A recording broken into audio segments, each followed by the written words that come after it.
அல்ஹம்துலில்லாஹி நஹ்மதுஹு வ நஸ்தஈனுஹு வ நஸ்தக்ஃபிருஹு வ நு'மினு பிஹி வ நதவக்கலு அலைஹி வ நஊது பில்லாஹி மின் ஷுரூரி அன்ஃபுஸினா வ மின் ஸய்யிஆத்தி அஅமாலினா மை யஹ்திஹில்லாஹு ஃபலா முதில்ல லஹு வ மை யுض்லில்ஹு ஃபலா ஹாதிய லஹு வ நஷ்ஹது அன் லா இலாஹ இல்லல்லாஹு வஹ்தஹு லா ஷரீக லஹு ونشهد أن محمدًا عبده ورسوله صلى الله عليه وسلم أما بعد فأعوذ بالله من الشيطان الرجيم بسم الله الرحمن الرحيم لقد خلقنا الإنسان في أحسن تقويم ثم رددناه أسفل سافلين صدق الله العلي العظيم அகில உலகையும் படைத்து பரிபாலித்து ரட்சிக்கும் அல்லாஹுக்கே எல்லா புகழும் உரித்தானது.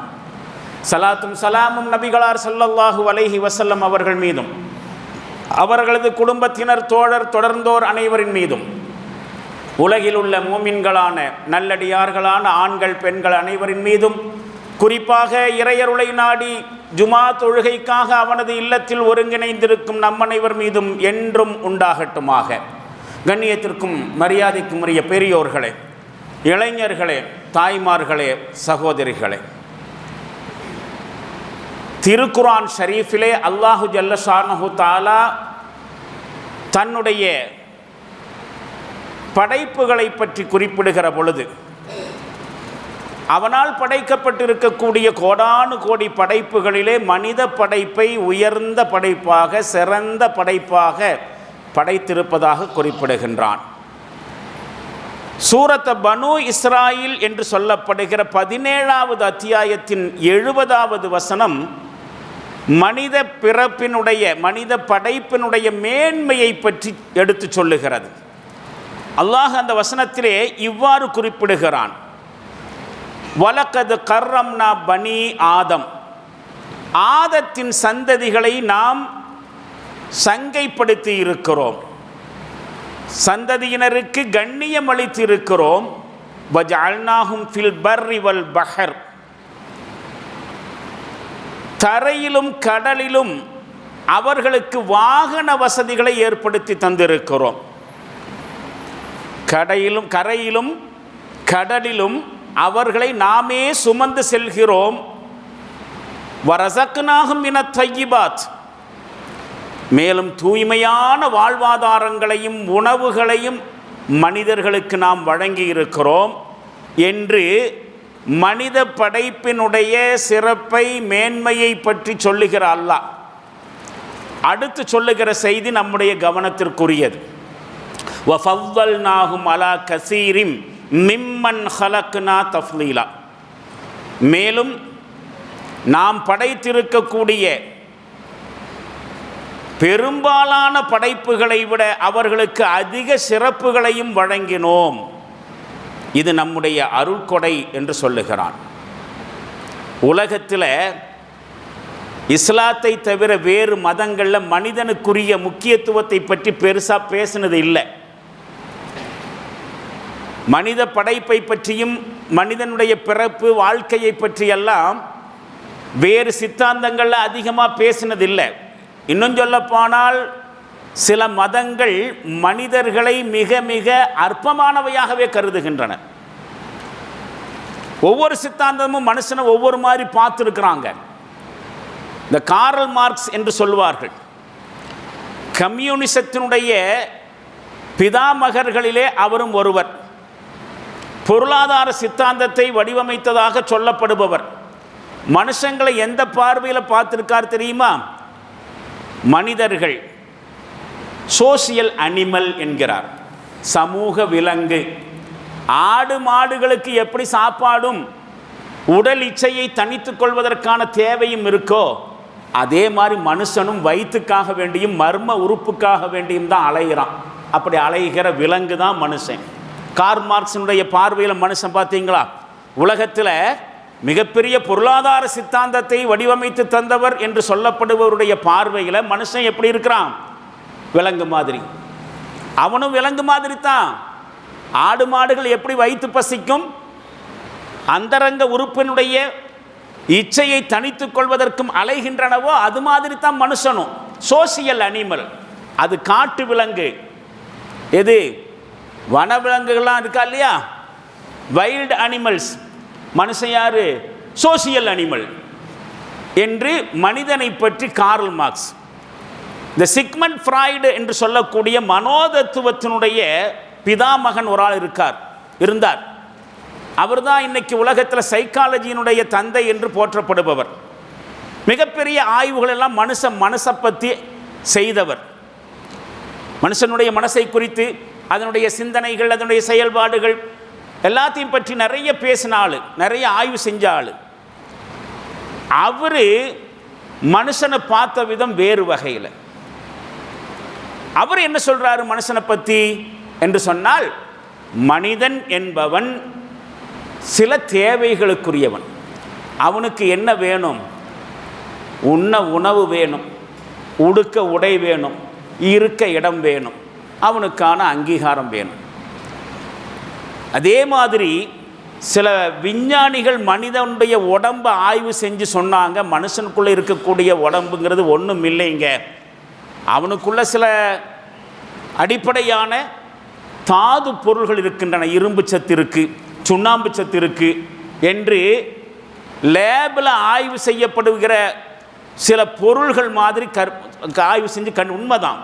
மனுஷனுடைய உடம்புக்குள்ள இரும்பு சத்து இருக்குது, சுண்ணாம்பு சத்து இருக்குது, இந்த மாதிரி வேறு வேறு கெமிக்கல்ஸ் எல்லாம் இருக்குது. அந்த மாதிரியான மூலப்பொருள்களை கொண்டது தான் மனுஷ உடம்பு. ஆனால் இந்த மாதிரி மூலப்பொருள்களை வச்சு ஒரு மனுஷனை உண்டாக்க முடியாது அப்படிங்கிறது அவர் ஒத்துக்கலை.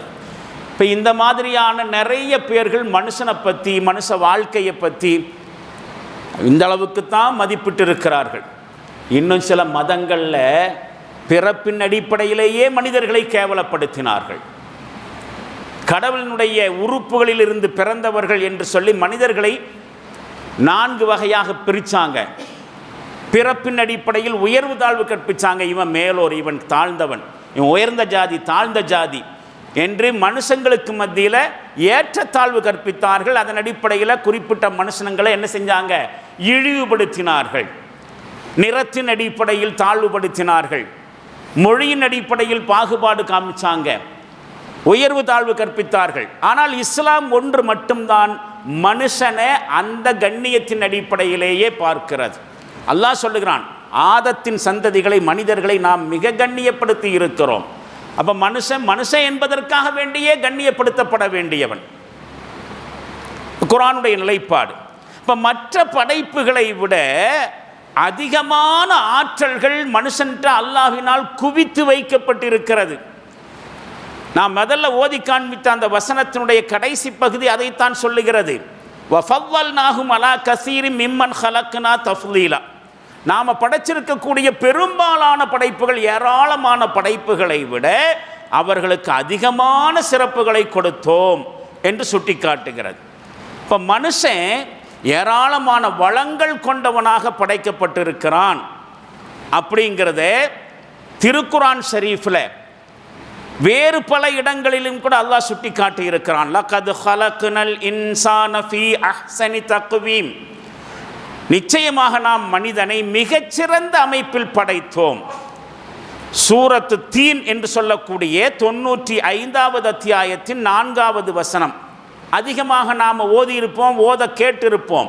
லகத் ஹலக்னல் இன்சான ஃபீ அஹ்ஸனி தக்வீம். மிக உயர்ந்த அமைப்பு என்று அல்லாஹ் சொல்லுகிறான். அஹ்ஸன தக்வீம் என்று சொன்னால் உயர்ந்த படைப்பு, அழகான கோலம் என்றெல்லாம் சொல்லுவாங்க. ஆனால் உண்மையில் தக்வீம்னா என்ன மீனிங் தெரியுங்களா? சிஸ்டம்.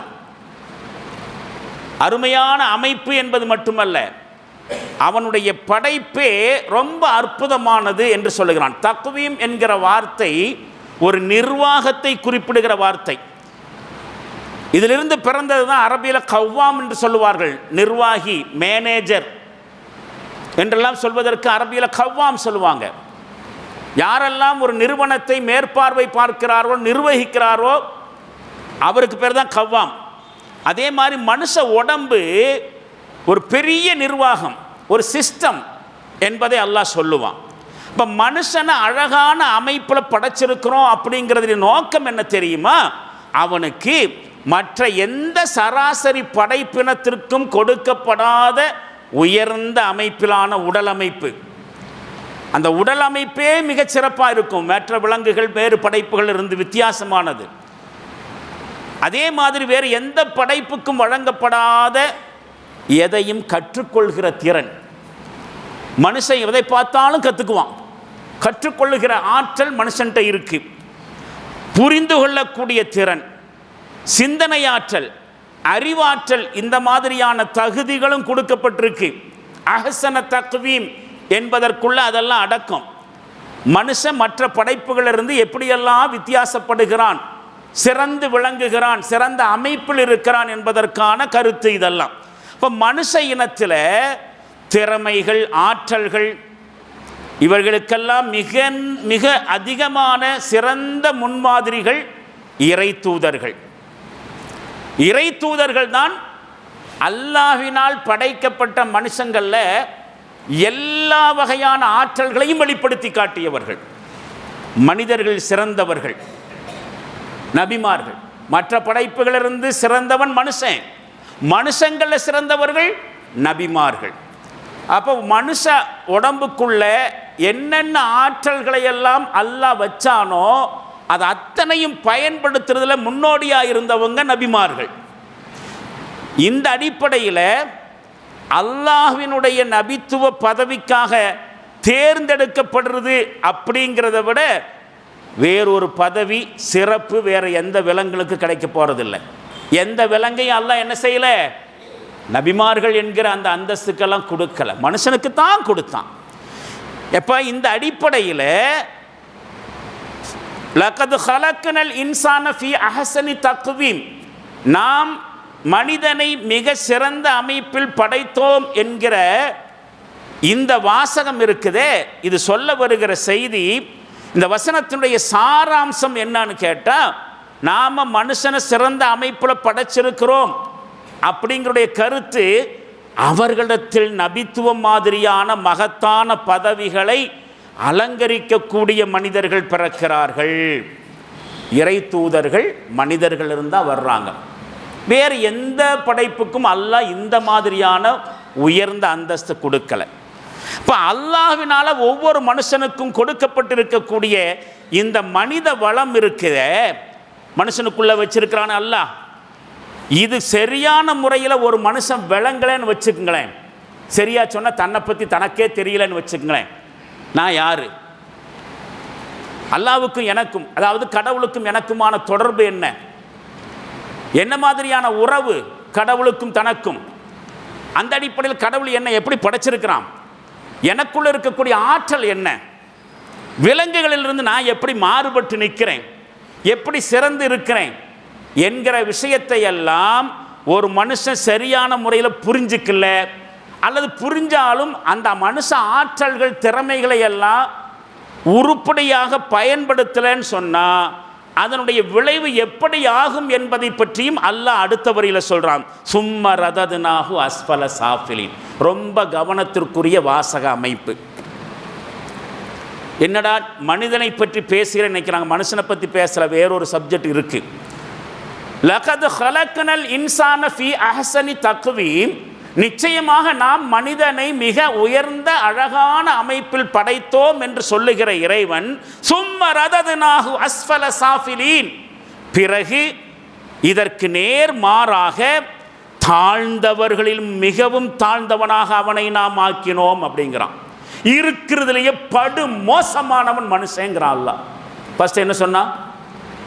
நான் படைச்ச படைப்பிலேயே மிகச்சிறந்த படைப்பு, உயர்ந்த படைப்பு. அந்த மாதிரியான ஒரு செட்டப்பு மனுஷ பிறவியை தவிர உலகத்தில் அல்லாஹ்வினால் படைக்கப்பட்ட எந்த பிறப்புக்கும் இல்லை, எந்த உயிருக்கும் இல்லை என்று சொன்னவன் ஒரேடியாக அடுத்து சொல்லிவிட்டான், அவனை விட கேவலமானவன் வேற ஒரு தாள் இல்லைன்னு. சும்ம ரததுனாஹு அஸ்ஃபல சாஃபிலீன், தாழ்ந்தவர்களிலும் தாழ்ந்தவனாக அவனை ஆக்கினோம், கேவலப்படுத்தினோம் அப்படின்னு சொல்றான். அப்ப தன்னுடைய உடல் ஆற்றல்கள், மன ஆற்றல்கள், இவனுக்குள்ள வச்சிருக்கக்கூடிய தகுதிகள் இருக்க, எலிஜிபிலிட்டின்னு சொல்றோமா இல்லையா, எதையும் செய்வதற்கான தகுதி, அதையெல்லாம் தவறான விதத்தில் அவன் பயன்படுத்தினா அவன் தீமையின் பக்கம் போகிறதுக்கு அல்லாஹ் உதவி செய்கிறான். அல்லாவா பார்த்து மனுஷனை கேவலப்படுத்துறது இல்லை. இவன் அந்த மாதிரியான தன்னுடைய ஆற்றல்களை தப்பான விஷயத்துக்கு பயன்படுத்தினால் அப்புறம் அல்லாஹ் வலுக்கட்டாயமாக அவனை நேர்வழியிலேயே நிற்க வைக்கிறது அவனுடைய பொறுப்பு இல்லை. கேடுபட்டு போகணும், கேவலமாக நடக்கணும் அப்படிங்கிறது நீ மனுஷனாக இருக்கக்கூடிய அவன் தேர்வு செஞ்சது. அப்படி தேர்வு செஞ்சுட்டான்னு வச்சுக்கோங்களேன், பின்ன அவனை வலுக்கட்டாயமாக அல்லாஹ் ஹிதாயத்திலேயே வச்சுட்டு இருக்க மாட்டான். அதுதான் உன்னுடைய சாய்ஸா? மனுஷ பிறவியிலே கேவலமாக நடந்துக்கிறது தான் உன்னுடைய செலக்ஷனா? போய் தொலை. இவ்வளவுதான் அல்லாஹ்வுடைய நாட்டம். வலுக்கட்டாயமாக மனுஷனை என்ன செய்யறதில்லை, கடைசி வரைக்கும் அவன் படைச்ச செட்டப்பில் வைக்கிறது இல்லை. இதுதான் கருத்து. பிறகு அவனை இழிந்தவனாக்கி விடுறதோட வேறு எந்த படைப்பினத்தையும் நாசமாக்கி விடுவதை விட மிக அதிகமாக நாசமாக்கியும் விடுகின்றான். இது மனுஷன் நாசமாக போறான்னு சொல்றாங்க இல்லையா, இதற்கான ஏராளமான உதாரணங்கள் மனித சமுதாயத்தில் பார்க்கலாம். இது ஒரு யதார்த்தம், இது ஒரு உண்மை. எப்படி தெரியுமா?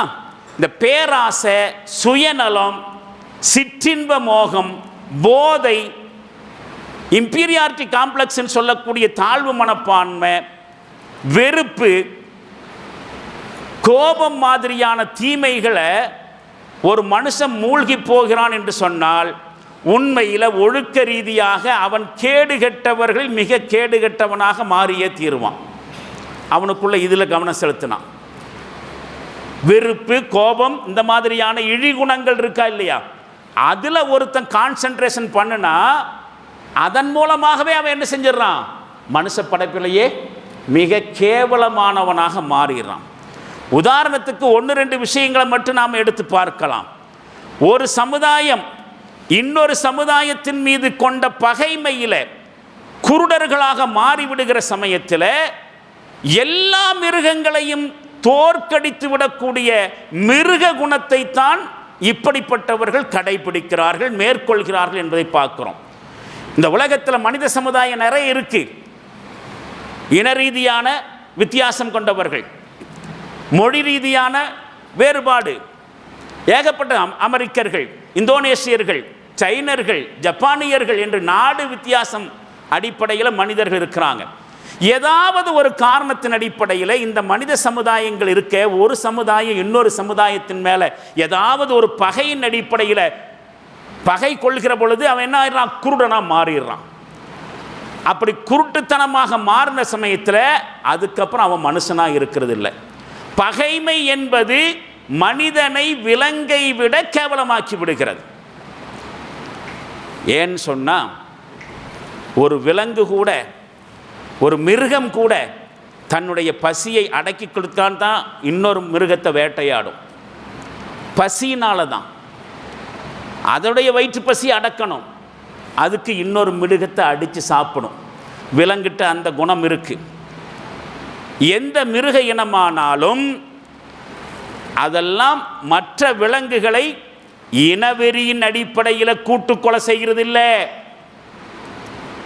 நாங்கள்லாம் சிங்கம், நீங்கள்லாம் மாடு, மாடு இனமே அழிஞ்சு போகணும் என்கிறதுக்காக வேண்டியா சிங்கம் என்கிற அந்த விலங்கு இனம் மாட்டை அடிச்சு கொள்ளுது? இல்லை, இனவெறி இல்லை, பசி. தன்னுடைய பசி அடக்கிக்கிறதுக்காக தான் அடுத்த விலங்கு அடிக்குது. இனவெறியின் அடிப்படையில் கூட்டுக்கொலை செய்கிறது இல்லை. ஆனால் மனுஷன் தன்னுடைய சொந்த இனமான மனித இனத்தையே இனவெறி, மதவெறி, ஜாதி வெறியின் அடிப்படையில் கூட்டுக்கொலை செய்கிறானா இல்லையா?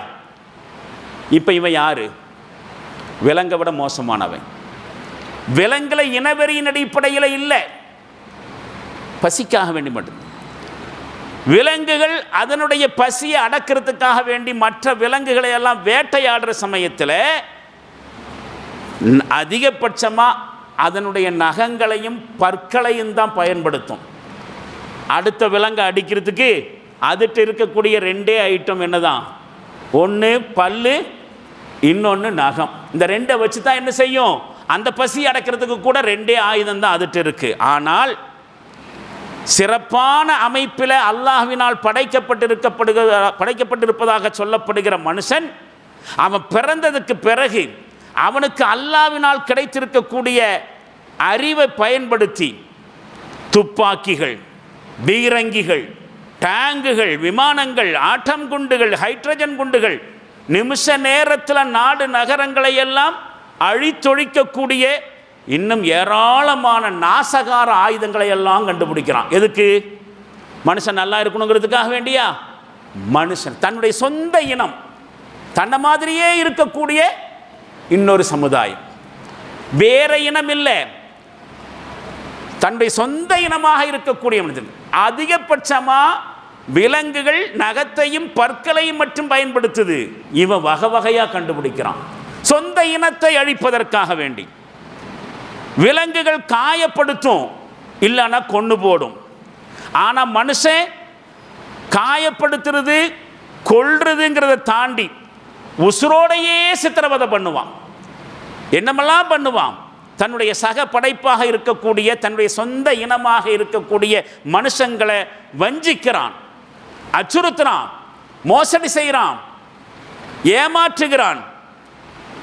இதெல்லாம் மிருகங்கள் செய்யறதில்லை, மிருகங்கள் செய்யறதில்லை. அப்ப எந்த ஒரு விலங்கும் கூட கற்பனை கூட செய்ய முடியாத சித்திரவதைகளையும் கொடுமைகளையும் கண்டுபிடிக்கிறான். எந்த விலங்கும் இந்த மாதிரி நடந்துக்கிறது இல்லை. விலங்கை விட மோசமாகி விடுகிறான். சரி, அதுக்கு பிறகாவது இவனுடைய இழி குணம் அடங்குதா? இவனுக்குள்ள இருக்கக்கூடிய அந்த வக்கிர குணம் ஒழிஞ்சு போகுதானா? இல்லை. வெறுப்பு, பழி வாங்கக்கூடிய குணம், ரிவெஞ்சின்னு சொல்றாங்களே, வெஞ்சன்ஸ்ன்னு சொல்றாங்கல்ல, பழி வாங்கிறது, இந்த குணம் அப்படிங்கிற அவனுக்குள்ள இருக்கக்கூடிய இந்த வக்கிர குணங்கள் இருக்க, இந்த குணத்தை அணைப்பதற்காக, தணிக்கிறதுக்காக வேண்டி பெண்கள் சமுதாயத்தை நிர்வாணமாக்கி நடமாட விடுறான், நடனமாட வைக்கிறான். இது கேவலம். மிருகங்கள் ட்ரெஸ் இல்லாமல் சுத்துறது தான். ஆனால் எந்த விலங்குகளும் கேப்ரா டான்ஸ் எல்லாம் ஆட வைக்கிறது இல்லை.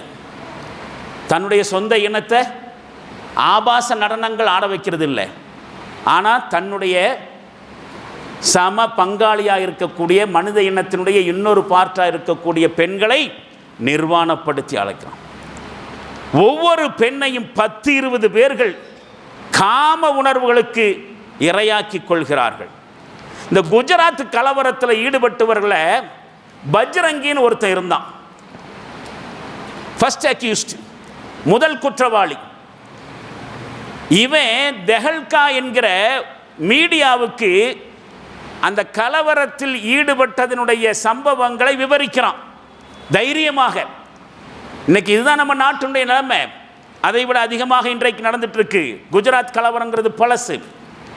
அந்த குஜராத் கலவரத்தை நின்று நடத்தினவன், தலைமையேற்று நடத்தினவன் இந்த பஜ்ரங்கி. அவன் அந்த தெஹல்காங்கிற மீடியாவுக்கு பேட்டி கொடுக்கிற சமயத்தில் ஒரு வாக்குமூலம் கொடுக்கிறான். நான் முஸ்லிம்களை எல்லாம் சுட்டரிக்க சொன்னேன், நெருப்பில் போட்டு பொசுக்க சொன்னேன், நானும் பொசுக்கினேன். ஏன் தெரியுமா? அவர்கள் இறந்த பிறகு நெருப்பில் வந்து அவர்களை என்ன செய்யக்கூடாது, எரிக்கக்கூடாதுன்னு சொல்கிறாங்க. அவங்களை எல்லாம் என்ன செய்யணும், புதைக்கத்தான் படணும். நம்முடைய மதத்தில் மனுஷன் இறந்தா எரிக்கணும், அவங்க எரிக்கிறது விரும்ப மாட்டாங்க. செத்த பிறகு கூட உடம்பை எரிக்கக்கூடாதுன்னு சொல்கிறான். அதனாலேயே நான் அவனை உசுரோட எரித்தேன். பேட்டி கொடுக்கிறான். எந்த விலங்காவது இப்படி செய்தா? இனவெறியின் அடிப்படையில், மதவெறியின் அடிப்படையில் தன்னுடைய சக மனிதனை இதை விடவும் கோரமாக கர்ப்பிணி பெண்ணை கற்பழித்ததோடு மட்டுமல்லாமல் வயிற்றை குத்தி கிழித்து உள்ளே இருக்கக்கூடிய சிசுவை சூலத்தில் குத்தி எடுத்து வெறித்தனமாக நடனமாடினேன் என்று சொன்னான். எந்த விலங்காவது இப்படி செய்தா? கர்ப்பமாக இருக்கக்கூடிய இன்னொரு விலங்கை சோசியல் மீடியாவில் ஒரு காட்சி காணொளியை பார்க்க நேர்ந்துச்சு. ஒரு சிங்கம் ஒரு குரங்கை அடிச்சிருச்சு. அடித்து பார்த்தா அதோடைய வயிற்றுக்குள்ள ஒரு குட்டி. அந்த குட்டியை பார்த்த உடனே அந்த குரங்கை அதனால் சாப்பிட முடியலை. கொஞ்ச நேரம் அதையே சோகமாக பார்த்துக்கிட்டு திரும்பி போயிடுச்சு. ஒரு விலங்கிடத்தில் இருக்கக்கூடிய, பசிக்காக வேண்டி இன்னொரு விலங்கை அடித்து சாப்பிடக்கூடிய ஒரு சிங்கத்துக்கு இருக்கக்கூடிய இரக்கம் கூட, சக உயிரின் மீது இருக்கக்கூடிய அந்த இது கூட, வயிற்று அது சாப்பிட்றதுக்கு பசிக்காம வேண்டித்தான் குரங்கு அடிக்குது. ஆனால் அந்த குரங்குடைய வயிற்றுக்குள்ள ஒரு குட்டி இருக்கிறது பார்த்தோன்னே அடித்த குரங்க கூட சாப்பிடாம போகுது விலங்குகள். ஆனால் இவன் ஆறறிவு கொடுக்கப்பட்டவன் என்று சொல்லுகிறான். அல்லாஹ்வினால் மற்ற படைப்புகளை விடவெல்லாம் சிறந்த படைப்பாக படைக்கப்பட்டிருக்கக்கூடியவன், அவனுக்குள்ள பதிஞ்சிருக்கக்கூடிய அல்லாஹ் வச்சிருக்கக்கூடிய நல்ல விஷயங்களை எல்லாம் புறக்கணித்து விட்டு அவனுக்குள்ள இருக்கக்கூடிய தீய உணர்வுகளை பயன்படுத்துகிற பொழுது விலங்கை விட மோசமாகி விடுகிறான். சும்ம ரததுனாஹு அஸ்ஃபல சாஃபிலீன், பிறகு இழிந்தவர்களிலும் மிக கேவலமானவனாக மனிதனை மாற்றினோம் என்று சொல்றானே. பார்க்கிறோமா இல்லையா? பெற்றோர்களுடைய கண்களுக்கு முன்னாலேயே அவங்களுடைய குழந்தைகளுடைய கழுத்துக்களை அறுத்து கொலை செய்கிறார்கள். பெற்றெடுத்த பிள்ளைகளுடைய சுடுகிற இரத்தத்தை அவர்களுடைய தாய்மார்களை குடிக்க வைத்தார்கள். குழந்தைகளை கொன்றுவிட்டு மனுஷ உயிருடன் மனிதர்களை எல்லாம் உயிரோட கொளுத்துகிறார்கள், உயிரோட புதைக்கிறாங்க. உலகத்தினுடைய விலங்குகளிலே மிகப்பெரிய கொடிய விலங்குகளிலே இருக்கக்கூடிய வன்முறை உணர்வு கூட மனுஷனுடைய இந்த குரூரமான குணத்துக்கு முன்னாடி வர முடியாது. இவ்வளவு கேவலமானவனாக மனுஷன் இருக்கிறான். விலங்கினத்திலேயே ரொம்ப கொடூரமான விலங்கு எதுவோ அதுக்குள்ள இருக்க ஒரு வன்முறை உணர்வு. மனுஷனுடைய வன்முறை உணர்வுக்கு முன்னாடி அது வரவே முடியாது. அவ்வளவு இவன் வன்முறையை காமிக்கிறான். இப்படிப்பட்ட மனித குரூரத்தினுடைய பக்கத்தில் வருகிற அளவுக்கு வன்முறை உணர்வு கொண்ட எந்த விலங்கும் துனியாவில் இல்லை. மனுஷனுடைய வன்முறை அளவுக்கு எந்த விலங்கிட்டும் இல்லை. இது மட்டுமல்ல, இனத்தின் அடிப்படையில், ஜாதியின் அடிப்படையில், மதத்தின் அடிப்படையில், சித்தாந்தத்தின் அடிப்படையில் தன்னுடைய சக படைப்பாக இருக்கக்கூடிய மனுஷனை வெறியோடு கொலை செய்யக்கூடிய இந்த தீமைகளுக்கு அப்பாற்பட்டு வேற எந்த தீமையில் ஈடுபட்டாலும் அதன் மூலமாக அவன் நிரூபிக்கிறான், நான் விலங்குகளிலேயே மோசமான விலங்கு, மனுஷ விலங்கு. கார்ல் மார்க்ஸ் என்ன காரணத்தினால மனுஷனை சோசியல் அனிமல்ஸ்ன்னு சொன்னானோ இல்லையோ, இந்த வகையில் பார்க்கிற பொழுது மனுஷன் ஒரு சமூக விலங்காகத்தான் இருக்கிறான். மனுஷனுக்கு கொடுக்கப்பட்டிருக்கக்கூடிய சிறந்த உணர்வுகளில் மத உணர்வுங்கிறதுன்னு சொல்லுவாங்க, ஆன்மீக உணர்வு. அதுதான் மனுஷனை நல்வழிப்படுத்தக்கூடியது. எந்த மதமாக இருந்தாலும் நல்ல விஷயத்தை தான் சொல்லுது எல்லாரும் சொல்லுவாங்க. குறிப்பாக மத நல்லிணக்க கூட்டங்களில் பேசுவாங்க. என்ன பேசுவாங்க?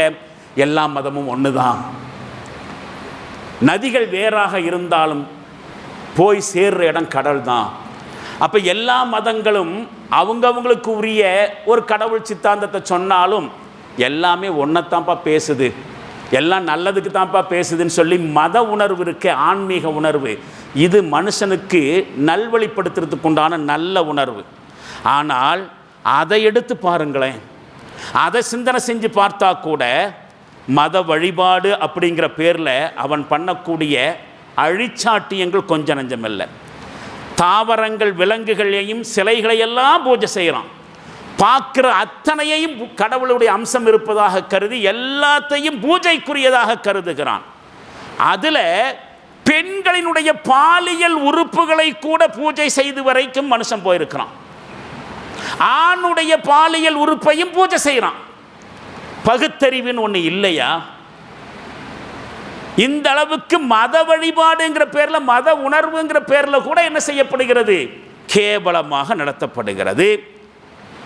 கடவுளினுடைய அன்பை பெறுவதற்காக அப்படின்னு சொல்லிட்டு வழிபாட்டு தலங்களிலே தேவதாசிகளை ஏற்பாடு செய்வதன் மூலமாக விபச்சாரத்தையும் புண்ணிய செயலாக மாற்றுறான்.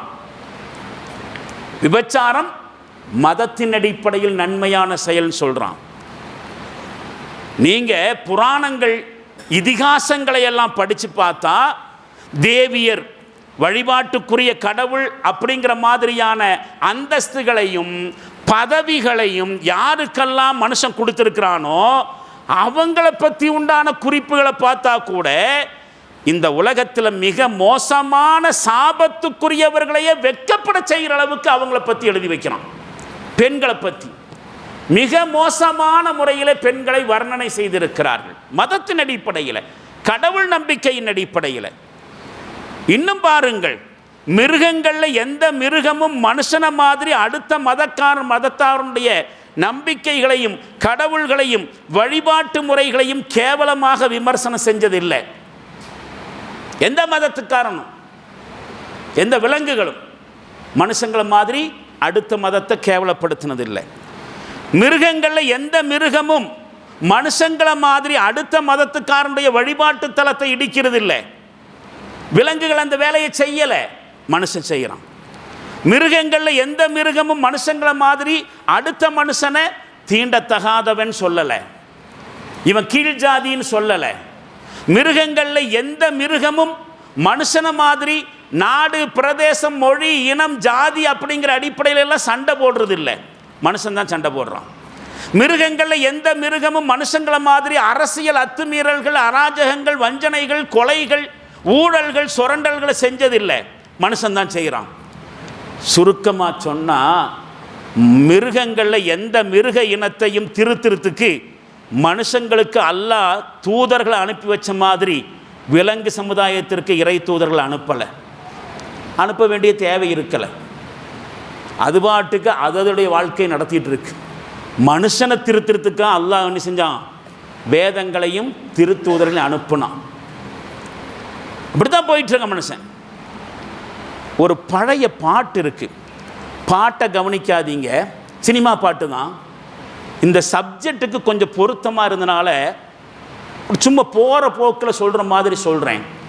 கடவுள் பாதி மிருகம் பாதி செய்த கலவை நான், கலந்து செய்த கலவை நான், வெளியே மிருகம் உள்ளே கடவுள் விளங்க முடியா கவிதை நான், மிருகம் கொன்று கடவுள் வளர்க்க பார்க்கிறேன்.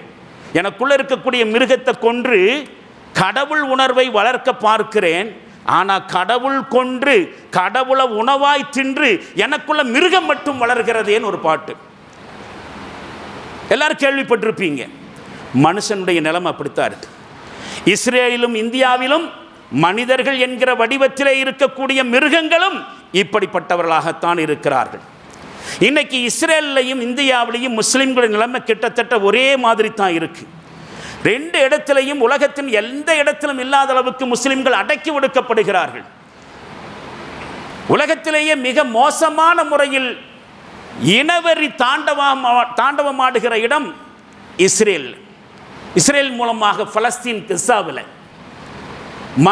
மனிதனை என்ன செய்கிறான், தன்னுடைய தன்மை இழந்து தான் யாரு, கடவுள் நம்பிக்கையின் அடிப்படையிலேயே மத நம்பிக்கையின் அடிப்படையிலேயே சக மனிதனை கொன்று ஒழித்து கொண்டிருக்கிறார்கள். உலகத்தில் முதல் இடத்துல இருக்குது இன்னைக்கு இஸ்ரேல். வரலாற்றில் இருக்கக்கூடிய மிகப்பெரிய கொடுங்கோன்மையாளர்களை எல்லாம் விஞ்சி கொண்டிருக்கிறார்கள் இஸ்ரேலிய கொடுங்கோளர்கள். அடுத்த இடத்தில் இருக்கிறது இந்தியா. ரெண்டுக்கும் காரணம் இருக்கு. இந்தியாவில் இருக்கக்கூடிய இனவாதிகள் மதவாதிகள் பாசிஸ்டுகளுடைய ரோல் மாடல் இஸ்ரேல் தான். அவங்கள்ட்ட இருந்தா இவன் பாடம் படிக்கிறான், அவன் தான் இவனுக்கு ஆசிரியனா இருக்கிறான். ஏராளமான ஆதாரங்கள் இருக்கு. நிதின் கட்கரி என்று சொல்லக்கூடிய போக்குவரத்து துறையினுடைய மினிஸ்டராக இருந்தாலும் இப்ப என்ன இதில் இருக்கான்னு தெரியாது, வருடம் தவறாமல் இஸ்ரேலுக்கு போயிட்டு வந்துட்டு இருக்கிறார். செய்திகள் வருகின்றன. இவர்களுடைய பொருளாதார நடவடிக்கையை கட்டுப்படுத்துவது இஸ்ரேல். என்ன செய்யணும், பொருளாதார ரீதியாக என்ன செய்யணும் என்கிற அத்துணை ஆலோசனையும் கொடுக்கக்கூடியவர்கள் இஸ்ரேல். அப்ப ஆதர்ச புருஷர்களாக இஸ்ரேல் இருக்கிறார்கள். ஆனால் இந்த உலகத்திலேயே மிகப்பெரிய ஜனநாயக நாடாக இந்தியா இருக்கிறனால இஸ்ரேல் மாதிரி ஒரேடியாக கொடுமைகளை இன்னும் கட்டவிழ்த்து விடல. ஆனால் அதை நோக்கித்தான் இந்திய அரசியல் பயணம் செய்து கொண்டிருக்கிறது. அப்படிப்பட்ட இஸ்ரேல் கசாவில் இருக்கக்கூடிய பலஸ்தீன் கசாவில் இருக்கக்கூடிய முஸ்லிம்கள் எந்த இடத்திற்கு இப்பொழுது தள்ளப்பட்டு கொண்டிருக்கிறார்களோ அந்த இடத்தை நோக்கித்தான் இந்திய முஸ்லிம்களும் முன்னெடுக்கப்பட்டு கொண்டிருக்கிறார்கள். இங்க இருக்கக்கூடிய பாசிஸ்டுகள் மதவாதிகள்னால.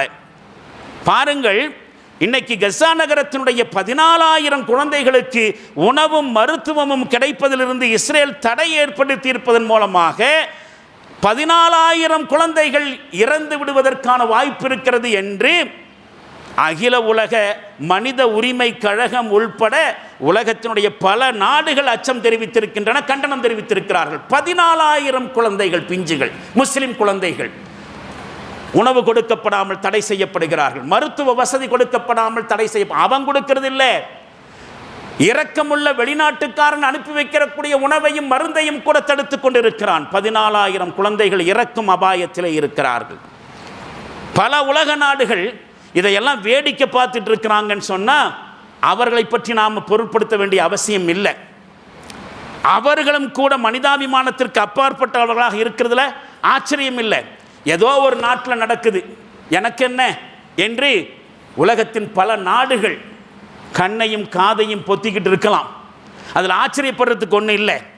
ஆனால் கசாவினுடைய முஸ்லிம்களும் அவருடைய குழந்தைகளும் அவங்களுடைய உரிமைகளுக்காக வேண்டியும் உணவுக்காக வேண்டியும் உயிருக்காக வேண்டியும் போராடி கொண்டிருக்கக்கூடிய சமயத்தில் தங்களை முஸ்லிம்கள் என்று சொல்லிக் கொள்ளக்கூடிய சில முஸ்லிம் நாடுகளினுடைய ஆட்சியாளர்களும் கூட இதையெல்லாம் பார்த்தும் பார்க்காமல் இருக்கிறார்கள் என்று சொன்னால், எவனோ ஒருத்தன் கண்டும் காணாமல் இருக்கிறான்னு சொன்னால் அவனை பற்றி நாம் பெருசாக பேச வேண்டிய அவசியம் இல்லை.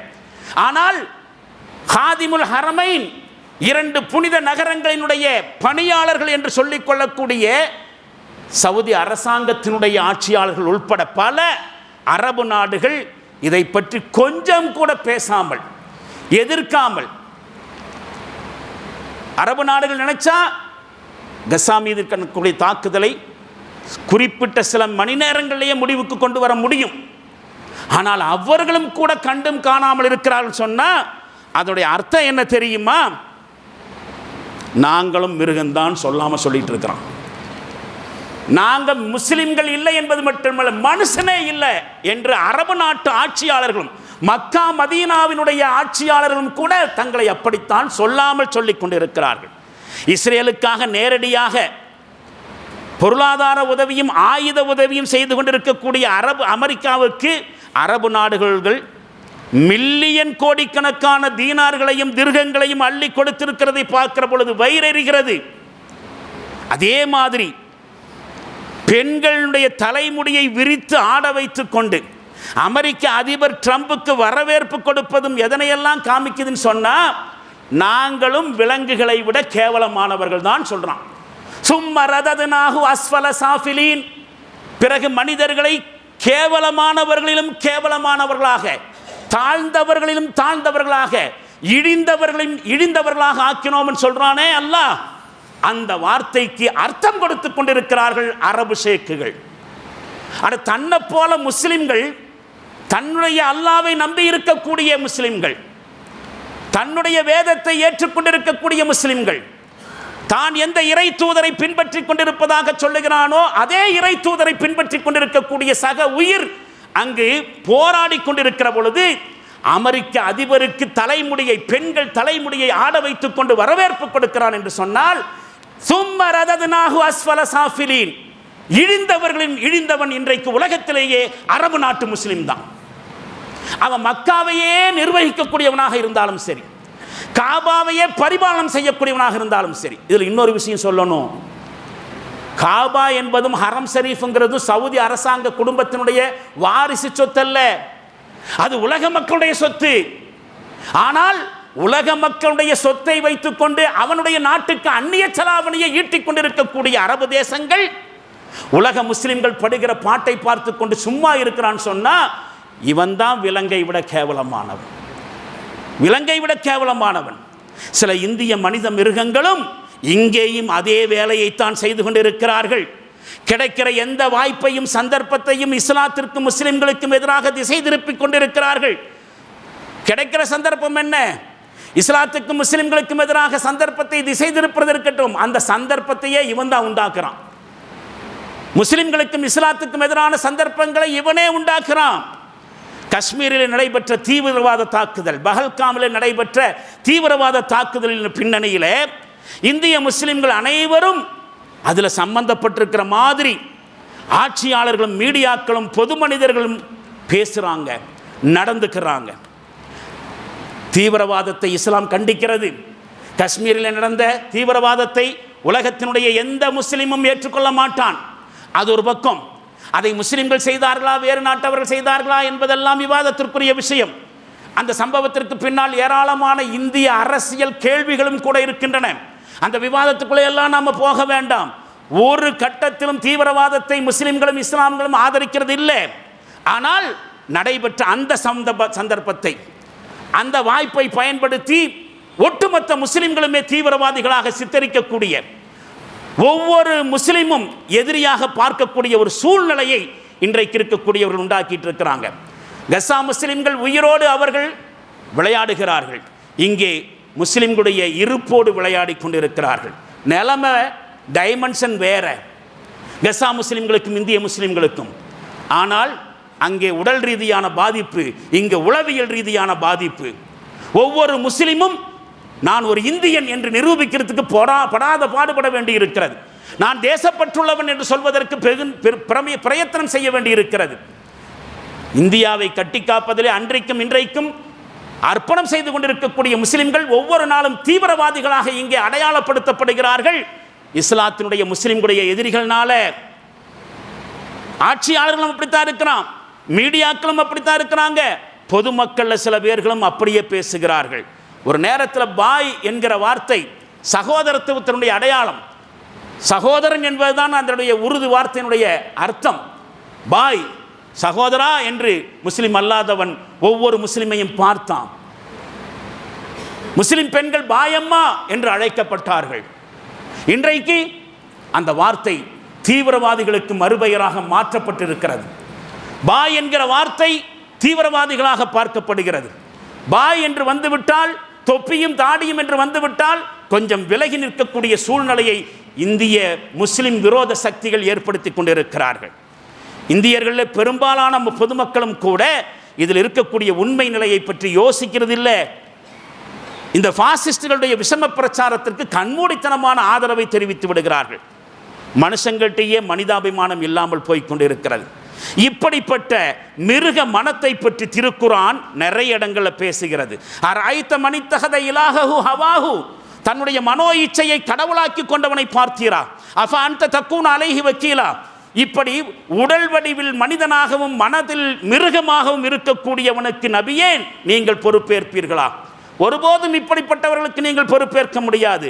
அம் தஹ்சப அன் அக்ஸரஹும் யஸ்மஊன அவ் யாக்கிலூன், என்ன இவர்கள் பெரும்பாலோர் செவியேற்கிறார்கள் அல்லது புரிந்து கொள்கிறார்கள் என்று நீங்கள் நினைக்கிறீங்களா? இல்லை. இன்ஹும் கல் இல்லா கன் அன்ஆம், இவர்கள் விலங்குகளை போன்றவர்களை தவிர வேறில்லை. பல்ஹும் அதல்லு சபீலா, ஏன் விலங்குகளை விடவும் வழிகட்டவர்கள் என்று அல்லாஹ் சொல்லுகிறான். திருக்குரான் ஷரீஃபிலே சூரத்துல் ஃபுர்கான் என்கிற 25வது அத்தியாயத்தில் 43, 44வது வசனம் சொல்லுகிறது. கேட்கிறான் காதுல, உண்மை நிலையை அறியறதில்லை. மீடியாக்கள் என்று சொல்லக்கூடிய மிக கேடுகட்ட விலங்கினங்கள், இந்தியாவில் இருக்கக்கூடிய மனித விலங்குகளிலேயே மிக கேடுகட்ட விலங்கினங்கள் இன்றைக்கு இருக்கக்கூடிய பிரிண்ட் விசுவல் மீடியாக்கள், அவர்களுடைய வயிற்றை நிரப்பிக் கொள்வதற்காக முஸ்லிம்களை தீவிரவாதிகளாக சித்தரிப்பதிலே இன்றைக்கு பாசிச அரசாங்கத்திற்கு துணை போய் கொண்டிருக்கிறார்கள். மதவாதிகளுக்கு துணை போய் கொண்டிருக்கிறார்கள். அவர்களுடைய உயிர்களுக்கு பயந்து, இவருடைய மிரட்டல் காரணமாக சொந்த உயிர் போய்விடும், இவருடைய மிரட்டல் காரணமாக சேமித்து வைத்த செல்வங்கள் அபகரிக்கப்பட்டுவிடும் என்கிற ஒற்றை காரணத்திற்காக வேண்டி ஒரு நீண்ட பாரம்பரியம் கொண்டிருக்கக்கூடிய, இந்தியாவை கட்டமைப்பதிலும் உருவாக்குவதிலும் சுதந்திரம் வாங்கி கொடுப்பதிலும் மிகப்பெரிய பங்காற்றி இருக்கக்கூடிய இந்தியாவினுடைய மைந்தர்கள், மண்ணின் மைந்தர்களை கொஞ்சம் கூட யோசிக்காமல், உண்மை நிலையை பற்றி சொல்லாமல், பாசிஸ்டுகளும் மதவாதிகளும் சொல்லக்கூடிய கருத்துக்களை அப்படியே பத்திரிகைகளிலும் தொலைக்காட்சிகளிலும் வாந்தி எடுத்துக் கொண்டிருக்கிறார்களே மீடியா பர்சன்ஸ். இவர்களை விட கேவலமானவர்கள் மனித ஜந்துக்கள் வேறு யாரும் இல்லை.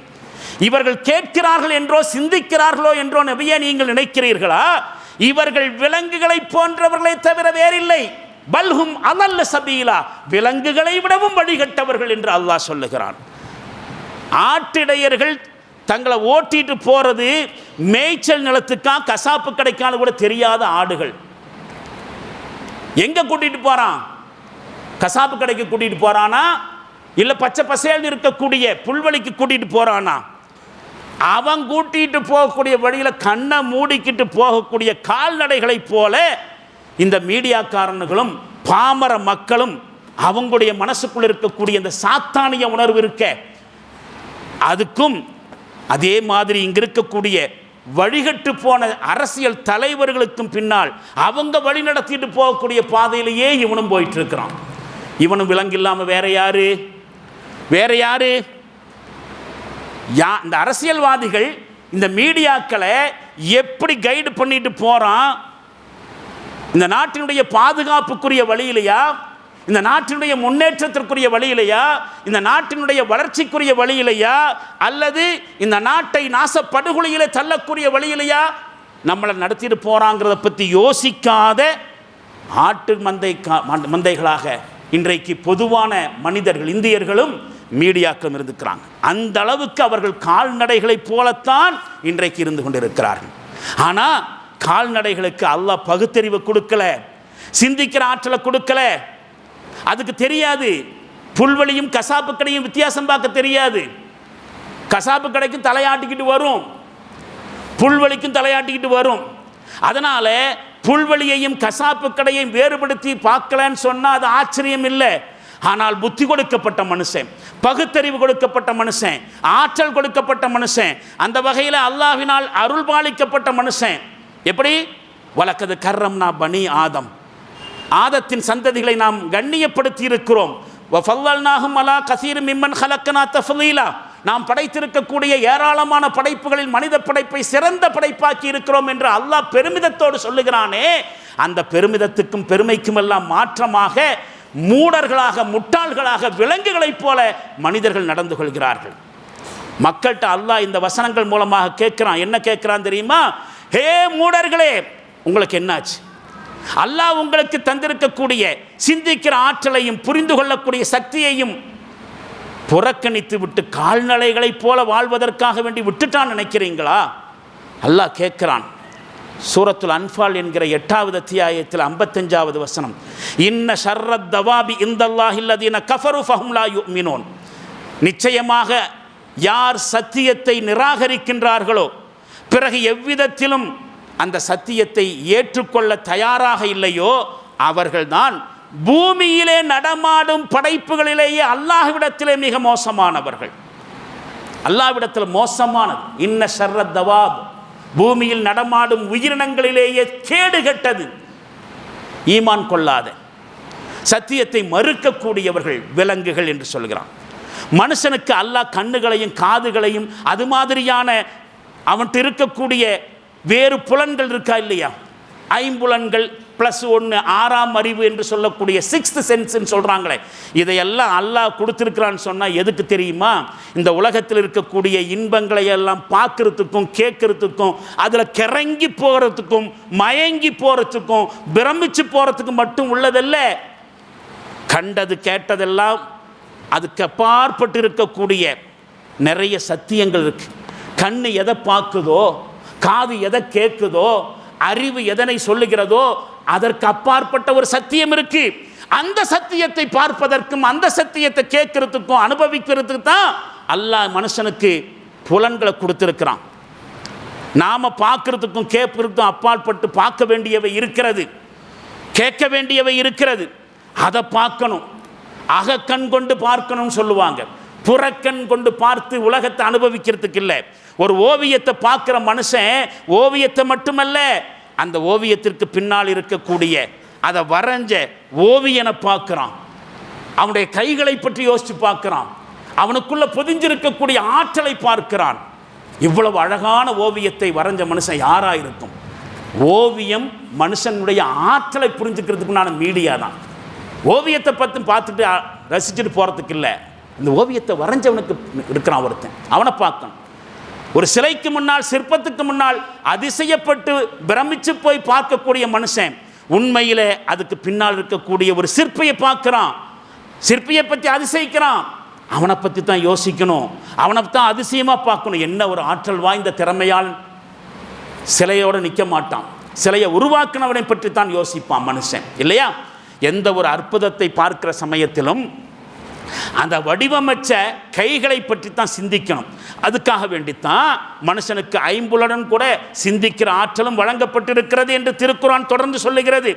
ஆனால் இதே மனுஷங்களில் நிறைய பேர் அவர்கள் எதனை அனுபவிச்சுக்கிட்டு இருக்கிறாங்களோ அந்த உலகத்துக்கு பின்னால் இருக்கக்கூடிய மிகப்பெரிய சக்தியை பார்க்காதவர்கள், பார்க்கிறதுக்கு முயற்சி செய்யாதவர்கள், மெட்டீரியல் வேர்ல்டு என்று சொல்லக்கூடிய இந்த பொருள் உலகத்தை பார்க்கக்கூடிய அவர்கள் இந்த பொருள் உலகத்துக்கு பின்னால் இருக்கக்கூடிய பராசக்தியை பார்க்கறது இல்லை, அல்லாஹ்வை பார்க்கறது இல்லை. அதன் காரணமாகத்தான் இயற்கையாகவே அவங்களுடைய புலன்கள், மனசு, சிந்திக்கிற ஆற்றல், அதெல்லாம் மூலம் எதிர்பார்க்கப்படுகிற ஒழுக்கத்தை எல்லாம் கடைபிடிக்காம அற்பமான மிருக நிலையை மேற்கொண்டு விடுகிறார்கள். மனுஷனுக்கு கொடுத்துறது எதுக்கு? நீ மனுஷனாக இருக்கணுங்கிறதுக்காக. ஆனால் இதையெல்லாம் மிஸ்யூஸ் பண்ணி விலங்கை விட மோசம். ஆடு மாடுக்கு தாப்பா கண் இருக்கு, ஆடு மாடுக்கு நாக்கு இருக்குப்பா, ஆடு மாடுக்கும் காது இருக்குப்பா, ஆடு மாட்டுக்கு கூட மூளை இருக்குப்பா. ஆனால் இதெல்லாம் அது எப்படி யூஸ் பண்ணுதோ அப்படித்தான் இவனும் யூஸ் பண்ணுவான். அது எதுக்காக வேண்டி பயன்படுத்துதோ அதுக்காக வேண்டித்தான் இவனும் இந்த கண்ணையும் காதையும் மூளையை யூஸ் பண்ணுவான்னு சொன்னால் விலங்குக்கும் இவனுக்கு என்ன வித்தியாசம்? அல்லாஹ்வுடைய கேள்வி அதுதான். திருக்குரான் ஷரீஃப் இந்த விஷயத்தில் மோசமாக நடந்து கொள்ளக்கூடியவர்களை மிருகங்கள் என்று தான் சொல்லுகிறது. வலக்கது தரஅனா லிஜஹன்னம கஸீரம் மினல் ஜின்னி வல் இன்ஸ். உண்மை என்னவென்று சொன்னால், ஜின்னினத்திலும் மனித வர்க்கத்திலும் பெரும்பான்மையான பேர்களை நரகத்திற்காக வேண்டியே நாம் படைத்திருக்கிறோம் சொல்கிறான். நரகத்துக்குரியவர்களாக படைச்சிருக்கிறானா? ஏன் படைக்கும் போதே நரகத்துக்குரியவர்கள் படைக்கலை, இவன் பண்ணுற அழிச்சாட்டியத்தினால நரகத்துக்கு போக வேண்டிய நிலைக்கு ஆளாக்குறோன்னா. லஹும் குலூபுன் லா யஃப்கஹூன பிஹா. அவர்களுக்கு இதயங்கள் இருக்கின்றன, ஆனால் அவற்றை கொண்டு அவர்கள் சிந்தித்துணர்வதில்லை. வலஹும் அய்யுனுன் லா யுப்சிருன பிஹா. அவர்களுக்கு கண்கள் இருக்கின்றன, அவற்றை கொண்டு அவர்கள் பார்க்கிறதில்லை. துனியாவை பார்க்குறான், எதை பார்க்கணும் எதை புரிஞ்சுக்கணுங்கிறதுக்காக வேண்டி அல்லாஹ் கண்ணை கொடுத்தானோ அந்த ஆங்கிளில் பார்க்கறது இல்லை. வலஹும் ஆதானுன் லா யஸ்மஊன பிஹா. அவர்களுக்கு காதுகள் இருக்கின்றன, ஆனால் அந்த காதுகளை வைத்துக்கொண்டு எதை கேட்க வேண்டும்? உண்மையை கேட்க வேண்டும். உலகத்தை அனுபவிக்கிறதுக்கு மட்டுமல்ல காது, உண்மையை தெரிஞ்சுக்கிறதும் காது. அப்போ காது எதுக்கு பயன்படுத்தணுமோ அதையும் பயன்படுத்துறது இல்லை. உலாயிக்க கல் அன்ஆம். இவர்கள் விலங்குகளை போன்றவர்கள். பல்ஹும் அதல். ஏன் அவற்றை விடவும் அவர்கள் தாழ்ந்தவர்கள். உலாயிக்கஹுமுல் காஃபிலூன். இவர்கள் தான் அலட்சியத்திலே மூழ்கி இருக்கக்கூடியவர்கள் என்று சொல்லி சூரத்துல் ஆராஃப்ங்கிற 7வது அத்தியாயத்தில் 179வது வசனத்தில் சொல்கிறான். காரணம் என்னன்னு கேட்டால், மனுஷனுக்கு கொடுக்கப்பட்டிருக்கக்கூடிய மனோரீதியான ஆற்றல்கள் மிருகங்களுக்கு கொடுக்கப்படலை. அதனால தான் மிருகங்களை விட இவன் கேள்வி. பாருங்கள், மனுஷன் அனுபவிச்சுட்டு இருக்கக்கூடிய இந்த உலகத்துக்கு அப்பாற்பட்டு ஒரு உலகம் இருக்குது, ஒரு சக்தி இருக்குது. அதை கண்டுகொள்வதற்கான ஆற்றல் அவனுக்குள்ளே இருக்குது. ஆனால் அந்த ஆற்றல்களை பற்றி எதை பார்க்க வேண்டுமோ, எதை கேட்க வேண்டுமோ, எதை சிந்திக்க வேண்டுமோ அதையெல்லாம் செய்யாமல் மிருகத்தை விட மோசமாக நடந்துக்கிறனால தான் இவன் மிருகத்தை விட இழிவானவன் என்று சொல்கிறான். இன்ன ஷர்ர தவாபி இந்தல்லாஹ். அல்லாஹ்விடத்தில் மிகவும் இழிவான விலங்குகள் அஸ்ஸும்முல் புக்முல்லதீன லா யாகிலூன். சிந்தித்துணராத செவிடர்களும் ஊமையர்களும் தான் என்று சொல்வான். சூரத்துல் அன்ஃபால் 8வது அத்தியாயம் 22வது வசனம். ஆனால் இதற்கு மாற்றமாக காலம் வெல்லும். இங்கேயும் நல்லவர்கள் இருக்கிறார்கள், சத்தியத்தை பார்ப்பவர்கள் இருக்கிறார்கள், சத்தியத்தை கேட்பவர்கள் இருக்கிறார்கள், சத்தியத்தை உணரக்கூடியவர்கள் இருக்கிறார்கள். இல்லல்லதீன ஆமனு வஅமிலு ஸாத். இறை நம்பிக்கை உள்ள நற்செயல்கள் புரிந்து கொண்டிருப்பவர்களை தவிர மற்றவர்கள் அத்தனை பேரும் விலங்குகள். இவர்களுக்கு ஃபலஹும் அஜ்ருன் கைர மம்னூன். முடிவில்லாத கூலி நிச்சயம் இருக்கிறது என்று அதே சூரத்து தீன் என்கிற 95வது அத்தியாயத்தினுடைய 6-7 வசனங்களில் அல்லாஹ் சொல்லுகிறான். கண்ணியத்திற்கும் மரியாதைக்கும் உரியவர்களை, இன்றைக்கு நாம் யோசித்து பார்க்க வேண்டிய விஷயம் இதுதான். ஒரு செய்தி சொல்லி நாம் இந்த உரையை நிறைவுக்கு கொண்டு வரலாம். இன்றைக்கு முஸ்லிம்களுக்கு எதிராக உலகம் முழுவதும் நடத்தப்பட்டு கொண்டு வரக்கூடிய நடவடிக்கைகளை விலங்குகளுக்கு ஒப்பிட்டு அல்லாஹ் சொல்லக்கூடிய சில வசனங்களின் பின்னிலே பேசினோம். கொஞ்ச நாளைக்கு முன்னாடி இந்திய முஸ்லிம்களுக்கு கொடுக்க வேண்டிய நெருக்கடிகளிலே ஒன்றாக வக்ஃப் திருத்த சட்டத்தை பாராளுமன்றத்தில் நிறைவேற்றினான். குரல் கொடுத்தோம், எதிர்த்து கண்டன போராட்டங்களை நடத்தினோம், நாடு முழுவதும் நடத்தினோம். இப்போ என்னாச்சு? யாராவது அதை பற்றி யோசிக்கிறோமா? என்ன நடக்குது? அன்பானவர்களே, யோசித்து பார்க்க வேண்டிய விஷயங்கள் ஏராளமாக இருக்கின்றன. இது சம்பந்தமாக சமீபத்திய தகவல்களை நாம் தெரிந்து கொள்ள வேண்டும், புரிந்து கொள்ள வேண்டும். விஷயம் என்ன தெரியுமா? இந்திய உச்ச நீதிமன்றத்தில் வக்ஃப் சட்டத்தை எதிர்த்து அகில இந்திய முஸ்லிம் தனியார் சட்ட வாரியம் வழக்கு போட்டு அதன் மீது இப்பொழுது விவாதம் நடந்துட்டு வருது, ஹியரிங் நடந்துட்டுருக்கு. நேற்றைக்கு முன்தினம் இந்திய அரசாங்கத்தினுடைய வழக்கறிஞர் சொலிசிட்டர் ஜெனரல் துஷார் மேத்தா என்ன சொல்லி இப்போ ஆர்கியூமெண்ட் பண்ணிட்டு இருக்கார் தெரியுமா? புரிஞ்சுக்கணும். கண்டன போராட்டம் நடத்தி நம்முடைய உணர்வுகளை கொப்பளிக்க கோஷம் போட்டு முடிக்கிறதோடு நம்முடைய வேலை முடிஞ்சு போகலை. வக்ஃப் சம்பந்தமான நம்முடைய பொறுப்பு முடிந்து விடலை. நடந்துட்டு இருக்கக்கூடிய விஷயத்தை நாம் கவனிக்கணும். அந்த ஆள் என்ன பேசியிருக்கார், வக்ஃப் சொத்து அப்படிங்கிறது இஸ்லாமிய அடிப்படை கடமைகளில் இல்லைன்னு வாதாடுறான். எப்படி யோசிக்கிறான் பாருங்க. இஸ்லாத்துடைய அடிப்படை கடமைகள் என்ன? தொழுகணும், நோன்பு வைக்கணும், ஜக்காத் கொடுக்கணும், ஹஜ் செய்யணும், அவ்வளோதானே. வக்ஃபுங்கிறது அடிப்படை கடமைகள் இருக்கா? இதுக்காண்டி முஸ்லீம்களை ஏன் இப்படி கூக்குரல்றாங்க? எங்கே போய் நிற்கிறான் பாருங்க, எங்கே கை வைக்கிறான் பாருங்க. ஒன்று. ரெண்டாவது, நேற்றைய தினம் நடைபெற்ற வாதத்தில் முஸ்லிம் தனியார் சட்ட வாரியம் இந்திய முஸ்லிம்களுடைய ஏகோபித்த அங்கீகாரத்தை பெற்ற ஒட்டுமொத்த முஸ்லிம்களுடைய பிரதிநிதித்துவம் கொண்ட அமைப்பு இல்லைன்னு ரெண்டாவது வாதத்தை முன்வைக்கிறோம். இப்போ நாம் ஒரு விஷயத்தை புரிஞ்சுக்கணும். இந்த விஷயங்கள் மீடியாக்களில் வரும் பொழுது கரெக்டு தானேன்னு சொல்லக்கூடிய ஒத்துவதக்கூடிய சில பேர் இருப்பாங்க. ஆனால் முஸ்லிம்கள் இதனை அப்படி பார்க்கக்கூடாது. சரியாக சொன்னால் வக்ஃப் அடிப்படை கடமைகளில் ஒன்றுங்கிறத நாம் புரிஞ்சுக்கணும். அதை பற்றி நிறைய நாம் உரையை கேட்டுட்டோம். இங்கேயும் அது சம்பந்தமாக சொல்லப்பட்டிருக்கிறது. வக்ஃப் விட்டு கொடுக்கப்பட முடியாத அடிப்படை கடமை ஒன்று. ரெண்டாவது, அகில இந்திய முஸ்லீம் சட்ட வாரியம் ஒட்டுமொத்த முஸ்லிம்களுடைய பிரதிநிதித்துவம் கொண்ட அமைப்பு தான், சபை தான் என்பதை இனி அடுத்து உரத்து சொல்ல வேண்டியிருக்கிறது. இந்த வாதத்தை முறியடிப்பதற்கான வேலையில் இனி இறங்க வேண்டியிருக்கிறது. நடந்து கொண்டிருக்கக்கூடிய சூழ்நிலைகள், சந்தர்ப்பங்களை எல்லாம் விரிவான முறையில் தெரிந்து கொண்டு விழிப்புணர்வோடு செயல்படக்கூடிய நல்ல பாக்கியத்தை அல்லாஹு ஜல்லஷானஹு தஆலா நம் அனைவர்களுக்கும் நிறைவாக தந்தருள்வானாக. வாஹிர் தாவானா அல்ஹம்துலில்லாஹி ரப்பில் ஆலமீன். பாரக்கல்லாஹு லனா வலக்கும் ஃபில் குர்ஆனில் அஸீம் வனஃபஅனா வ இய்யாக்கும் பில் ஆயாத்தி வ ذிக்ரில் ஹக்கீம். இன்னஹு தஆலா ஜவாதுன் கரீமும் மலிக்கும் பர்ரு ரഊஃபுர் ரஹீமுன் வ ரப்புன் ஹலீம்.